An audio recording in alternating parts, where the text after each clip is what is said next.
qorsho dhuleedkii ugu horeeyay ayaa laga fuliyay gudaha degmada Salaxley iyo daafaheeda gudoomiyaha golaha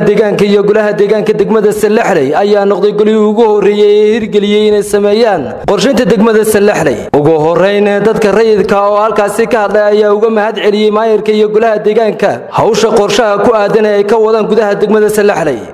taliyaha degmada maayirka golaha deegaanka dawladda hoose aad iyo aad baan ugu faraxsanahay wax qabadkay maanta noo qabteen weligoodba noomay qabanin imikana hamiyad weyn baan ka qabnaa dawladdeeda iyo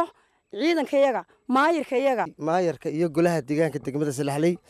waxay ahayd hawl aan runtii aad iyo aad ugu baahnayn waa hawl aan muddo u dhagtaageynay wallahi aad iyo aad baan hawshan ugu faraxsanahay waayo magaaladu way kala xidhnayd halkan imika aynu taaganahay kiiloomitir baa la wareegi jiray markii hore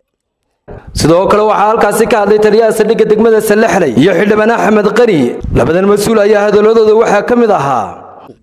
maanta sida inoo wada muuqata waxaynu arkaynaa hawsha ka socota degmada Salaxley ee ah Tom Reer Salaxley waxaan aad iyo aad ugu baraarujinayaa sida fiican ee imka ay noola shaqeynayaan ee ay Tom Blamki uga shaqeynayaan ee ay u soo dhaweynayaan in ay sii wadaan inay magaaladu de marka hore qorshe ma lahayn qorshahaasi waxa weeyaan imka waa gabagabo waxa mar labaad soo bilaabmaya oo fayskii labaad la gali doona in la ilaalin doono qorshihii dhulka wadooyinka imka aynu jeexnay ee kharash badan ku baxay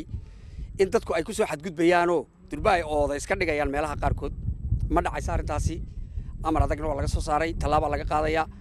gabagabadu waxa soo afmeeray maayirka degmada Salaxley Ismaaciil Yuusuf Xuseen Shiine oo ka warbixiyay wax qabad uguna baaqay dadka kule dhulka banaan gudaha degmada Salaxley inay soo bixiyaan wixii waajib ku ah cashuureed inay dadweynuhu u amanaayeen ama u jeelanaayeen ama ay aad baahi ugu qabeen in ay helaan maxaan ku raadayay qorshe lagu sameeyo magaalada oo dhameystiran waxaanu aad iyo aad ugu mahadnaqaynaa dadweynaha runtii insha Allah bidilaahi kariim waxaanu ugu baaqaynaa dhammaan dadweynihii ku lahaa dhulka xarunta degmada Salaxley inay yimaadaan laga bilaabo maanta iyo ilaa 3 bisha marka waxay haystaan fursad muhiim ah ay haystaan way ku filan tahay waa maanta oo ay bishu 3 tahay iyo ilaa 30keeda cidda ku bixin weyda inta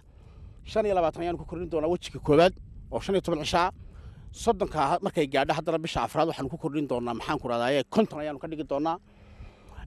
bisha shanaad bilowgeedana waxaanu bilaabi doonaa inaanu la noqono ruqsadihii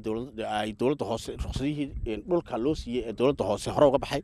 degmada Salaxley ayaa ah degmooyinka ugu qadiimsan dalka waana markii ugu horeysay ay ka sameeyaan golaha deegaanka degmada Salaxley qorshe dhuleed Cabdiraxmaan Sabriye TV-ga caalamiga oo Cable TV degmada Salaxley